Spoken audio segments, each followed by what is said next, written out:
ఓం గం గణపతయే నమః. వాగర్ధావివ సంపృక్తో వాగర్ధ ప్రతిపత్తయే జగతః పితరో వందే పార్వతీ పరమేశ్వరో. పార్వతీ పరమేశ్వరాభ్యాం నమః. శ్రీ మేధా దక్షిణామూర్తయే నమః. హయగ్రీవాయ నమః. శ్రీ మేధా సరస్వత్యై నమో నమః. వీక్షిస్తున్నటువంటి సమస్త ప్రేక్షకులందరికీ కూడా ఈ 2026 సంవత్సరము 1వ తేదీన గురువారం రోజున వచ్చేటటువంటి ఆంగ్ల సంవత్సరాది శుభాకాంక్షలు. ఎందుకంటే మనకి నూతన సంవత్సరం మన యొక్క భరతఖండంలో మాత్రమే, అంటే మనకి ఎన్ని దేశాలు ఉన్నప్పటికీ ఒక్క భరతఖండంలో మాత్రమే మార్చిలో వచ్చేటటువంటి యుగాది నామ సంవత్సరాన్ని మనం కొత్త సంవత్సరంగా ప్రారంభిస్తూ ఆ రోజున ఉన్నటువంటి గ్రహస్థితులను మాత్రం, అంటే అప్పటి నుంచి ఒక సంవత్సర కాలం మరలా ఉగాది వచ్చేంత వరకు ఉండేటటువంటి గ్రహస్థితిని మాత్రమే మనం బేరీజ్ వేసుకుంటూ ఉంటాం. అయితే మనకి ఒక డేట్ ఆఫ్ బర్త్ అయినా సంఖ్యల్లోనే మనం చూస్తూ ఉంటాము, జన్మజాతకమైనా సరే.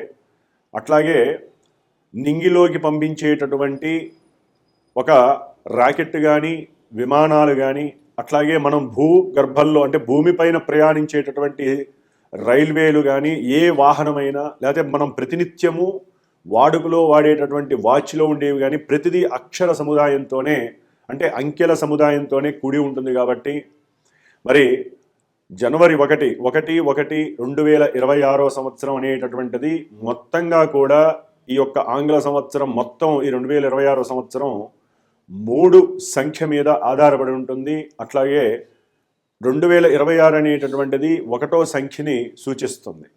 అంటే రవి యొక్క బలము, గురువు యొక్క బలము, ఈ ఇరువురు మిత్రువులు. అట్లాగే ఈ ఇరువురి యొక్క ఆత్మశక్తి, జ్ఞానశక్తి, ఆత్మ జ్ఞానశక్తి వలన ప్రతి ఒక్కరికి కూడా శుభాలు కలగటానికి ఈ సంవత్సరం అంతా కూడా ఎవరి యొక్క సెల్ఫ్ కాన్ఫిడెంట్ని, ఎవరైతే వారికి ఉన్నటువంటి లౌకిక జ్ఞానం కావచ్చు, లేకపోతే పారమార్థిక జ్ఞానము కావచ్చు, దైవజ్ఞానము కావచ్చు, దైవచింతన కావచ్చు, ఎవరికి ఏ విషయంలో అయితే జ్ఞానము ఆపాదింపబడి ఉంటుందో వారందరికీ కూడా సకల శుభాలు కలుగుతాయి. అట్లాగే గురువారం అవటము ఈ రోజున జనవరి 1. అట్లాగే మనకి ఆ రోజున చంద్రుడు సొంత నక్షత్రమైనటువంటి రోహిణి నక్షత్రము వృషభ రాశిలో ఉండటము ఇంకా పరమానందదాయకము. శని చేత వీక్షింపబడుతున్నాడు. కాబట్టి విశేషమైనటువంటి గృహాలు, ధనము, లాభము, అట్లాగే వస్తు వాహనాదులు, బంగారపు వెండి ఆభరణ వస్తువులు, ఇవన్నీ కూడా ఈ సంవత్సరం అంతా కూడా సమస్త రాశుల వారు, నక్షత్ర వారు, అట్లాగే ప్రపంచమంతా కూడా సుభిక్షంగా ఉండేటటువంటి అవకాశము కలగాలని మనసారా కోరుకుంటూ, ఎటువంటి మన ప్రపంచానికి ముప్పు వాటిల్లకూడదని, అస్త్రాలతో శస్త్రాలతో ఎక్కడా కూడా యుద్ధ భయము లేకుండా దేశాలన్నీ కూడా పరస్పరము మంచి మిత్రశక్తిని ఉపయోగించుకోవాలని, ఎటువంటి వైరము ఏ దేశానికి కలగకూడదని. ఎందుకంటే దానివల్లనే ప్రపంచంలో ఉన్నటువంటి ప్రతి మనిషికి కూడా తగినటువంటి సాన్నిధ్యము కలిగి ఒకరికొకరు చక్క కమ్యూనికేషన్ అయ్యి, దేశాల మధ్య కమ్యూనికేషన్ ఉంటే ప్రతి దేశము కూడా అభివృద్ధి పదంలోకి వస్తుంది. కాబట్టి మనందరము ఒకటే కోరుకోవాలి, జనవరి 1 రోజున ఆ యొక్క దక్షిణామూర్తి వారు కానీ, దత్తాత్రేయ స్వామి వారికి కానీ చక్కగా అష్టోత్తర పూజ చేయండి.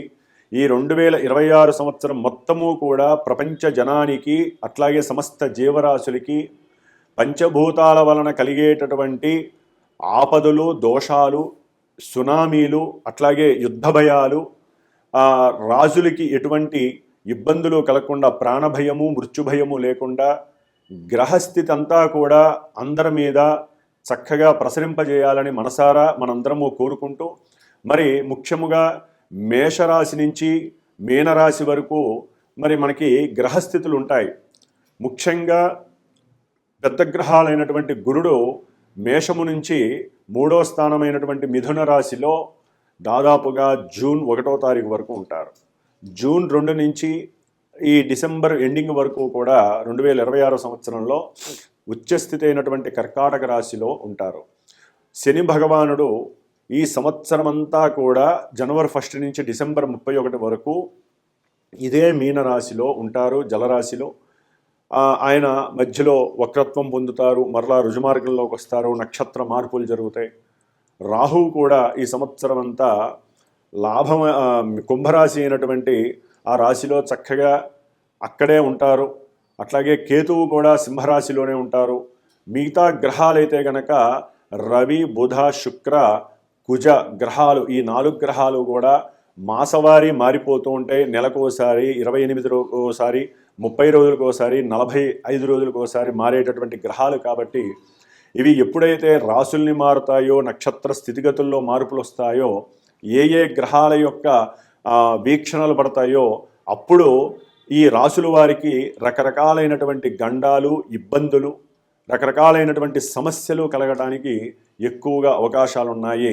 కాబట్టి అవి ప్రతి నెల మనం చెప్పుకునేటటువంటి ఈ నెలవారీ ఫలితాలు కావచ్చు, సంక్రమణ ఫలితాలు కావచ్చు, లేకపోతే ఒక గ్రహం మారినప్పుడు కలిగేటటువంటి ఫలితాలు కావచ్చు తెలుసుకుంటూ దానికి తగ్గ పరిష్కారాలు, పరిహారాలు చేసుకుంటూ అందరూ సుభిక్షంగా ఉండాలని, అట్లాగే ఇప్పుడు మేషరాశి నుంచి మీనరాశి వరకు ఈ జనవరి 1 నుంచి జనవరి 31 వరకు గ్రహస్థితి ఏ విధంగా ఉండబోతోంది అనేటటువంటి విషయాన్ని, అట్లాగే మనకి చతుర్గ్రహ కూటమి అనేటటువంటిది ఆల్రెడీ ప్రారంభమై కొన్ని రోజులు గడిచింది. ఈ యొక్క ధనుస్సు రాశిలో 4 గ్రహాలు ఇప్పుడు మనకి జనవరి 13, 14, 16, 17 ఈ 4 రోజుల్లో కూడా గ్రహాలన్నీ మకర రాశిలోకి, కర్మస్థానంలోకి అడుగు పెడుతున్నాయి.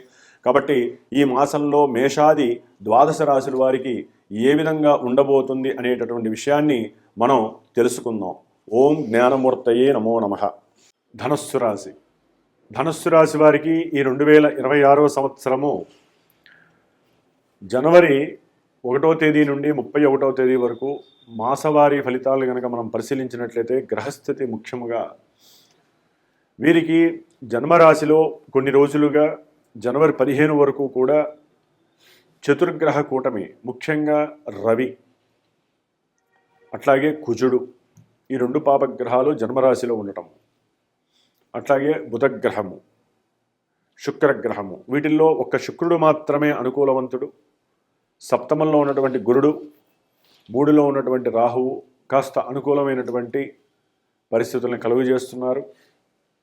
మరి వీరికి సరైనటువంటి సమయంలో వేళకి భోజనం చేయకపోతే ఈ నెలలో కొన్ని అనారోగ్యాలు, అంటే తలతిప్పుట, కీళ్ళవాతాలు, లేకపోతే మోకాలికి సంబంధించినటువంటి కొన్ని అనారోగ్య సమస్యలు, లేకపోతే వీరికి కావచ్చు, తండ్రికి కావచ్చు, వీటి పరంగా కుటుంబ సభ్యుల్లో ఎవరికైనా స్త్రీలకి కానీ పిల్లలకు కానీ కొన్ని అనారోగ్య సమస్యలు రావటము, దాని ద్వారా కొంత ధనము ఖర్చు పెట్టే అవకాశాలు కలగటము.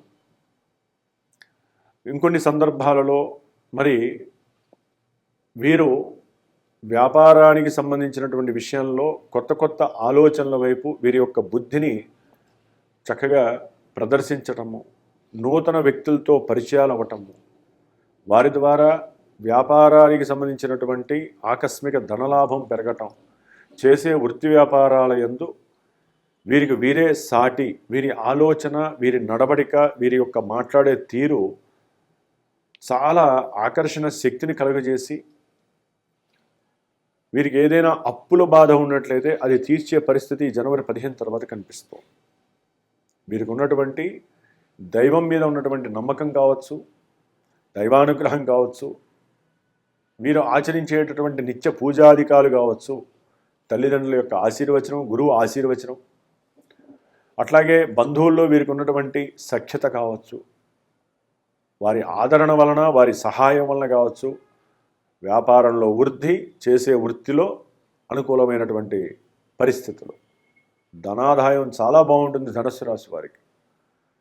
ముఖ్యంగా సంతానపరమైనటువంటి ఉద్యోగ విషయాలలో వీరికి కొంత ధనము వృద్ధి చెందే అవకాశం కలుగు. ఏదైనా చదువుపరమైనటువంటి రుణములున్నా, లేదా ఏదైనా గృహము కట్టుకోవటము, స్థలములు కొనటము, గృహ సంబంధిత స్థిరాస్తుల విషయంలో ఏదైనా ఆపదలు, ఆటంకాలు ఉన్నట్లయితే అవన్నీ తొలగిపోయే అవకాశము, దానికి తగ్గట్టుగా వీళ్ళు మాట్లాడే శక్తిని ఆ గ్రహాలు ఇవ్వటము. కుజుడు ద్వితీయంలో ఉచ్చస్థితిలో ఉంటే ధనప్రాప్తి అధికంగా ఉంటుందండి. కుటుంబంలో కూడా వీరికి కొంత వీరు కనుక అగ్రెసివ్గా మాట్లాడకపోతే చాలా అనుకూలంగా ఉంటారు. తండ్రి యొక్క ధన సహకారం కూడా మీకు కొంతమందికి ధనుస్సు రాశి వారికి కలుగుతుంది. తండ్రితో చక్కగా ఆనందంగా మాట్లాడండి. వారి యొక్క ఆనందము మీకు శ్రీరామ రక్షగా కనిపిస్తూ ఉంటుంది. ఎందుకంటే అర్ధాష్టమ శని నడుస్తుంది వీరికి. వాహనపరంగా ఎప్పుడు ధనము ఖర్చు అవుతూనే ఉంటుంది. గృహ సంబంధిత కట్టడాలు కావచ్చు, లేకపోతే ఏదైనా స్థలం ఉంటే దాన్ని ఎవరైనా ఆక్యుపై చేసి వీరికి అవసరం లేనటువంటి కోర్టుల దాకా వెళ్ళే పరిస్థితి, ఊరినే కయ్యాలు పెట్టుకునే స్వభావము, అట్లాగే తల్లి యొక్క ఆరోగ్య క్షీణత వీరికి కాస్త ధన వ్యయాన్ని కలుగజేయటము, బంధుమిత్రాదులతో సౌఖ్యంగా ఉందాము అనుకుంటే అది కాస్త బలహీనమైపోయి వారితో అవసరం లేనటువంటి మాట పట్టింపులు, గొడవలు, అవసరమైతే కొంతమందికి కొట్లాటల దాకా కూడా వెళ్తుంది. ధన విషయంలో కావచ్చు, అన్నదమ్ముల్ని వాళ్ళు అన్నారని వీళ్ళు అన్నారని, లేకపోతే అక్క చెల్లెలు కూడా ఏదో రకమైన సంభాషణలో కొంతమందికి తేడా వచ్చి లేనిపోని కుటుంబంలో అసౌకర్యవంతమైనటువంటి స్థితి కలుగుతుంది. అట్లాగే సరైన సమయంలో అంటే వీరు వృత్తి ఉద్యోగాల రీత్యా ఏదైనా సందర్భానుచితంగా వీరు కనుక సమయానికి భోజనం చేయకపోతే, భోజనం చేయకపోవడం కూడా వీరికి కొన్ని సమస్యలు, అనారోగ్య సమస్యలు కలిగే అవకాశం ఉంటుంది. సరైన సమయానికి భోజనం చేయండి. అట్లాగే మాట్లాడేటప్పుడు ఆచితూచి 1-2 సార్లు విశ్లేషించుకొని మాట్లాడండి. దాని ద్వారా ధనము, ఆదాయము పెరిగే అవకాశం ఉంటుంది. వ్యాపారంలో వృద్ధి కలుగుతుంది. వీరు ముఖ్యంగా దైవానుగ్రహ కోసము కొంచెం ప్రయాణాలు పెట్టడానికి ధనాన్ని కూడా ఖర్చు చేసే పరిస్థితి. కుటుంబంలో సంతానపరంగా వీరు ఏదైనా పెట్టుబడి పెట్టుంటే అది భార్యాభర్తల మధ్య కొంత సెగలు రేపి ఇరువురికి కుటుంబంలో సౌకర్యం లేక, సుఖం లేక మానసిక అనారోగ్యాలకు గురి అవకాశం ఉంటుంది. కాబట్టి భార్యాభర్తలు ఎవరైనా సరే ఏ సమస్య ఉన్నా సరే అనురాగంతో మాట్లాడుకోండి, ఆప్యాయతతో ఉండండి, అనుకూలంగా చర్చించుకోండి. ఇరువురు చక్కగా కుటుంబంలో కూర్చోండి. మూడో వ్యక్తిని రానివ్వకండి.